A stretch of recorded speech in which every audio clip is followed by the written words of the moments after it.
มริอัญญาคุบาน้อยเนาะพามาที่ริมฝั่งโขงเนาะที่อำเภอว่านใหญ่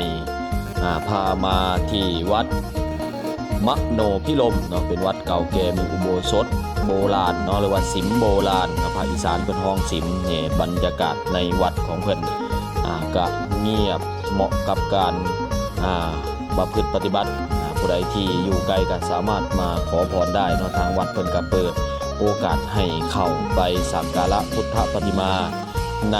สิมโบราณเนาะสิมโบราณได้สร้างมา300 กว่าปีแล้วเนาะตามที่บันทึกเนาะส่วนรายละเอียดก็สามารถไปอ่านได้เนาะใน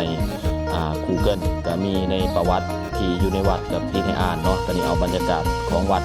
มาให้เบิ่งในบรรยากาศข้างนอกลายพุทธปฏิมาประติมากรรมเนาะของคนโบราณนะ300 ปีที่แล้วเนาะสามารถไปกราบไหว้ขอพรได้นะที่วัดมโนพิรมบ้านชะโนดตำบลชะโนด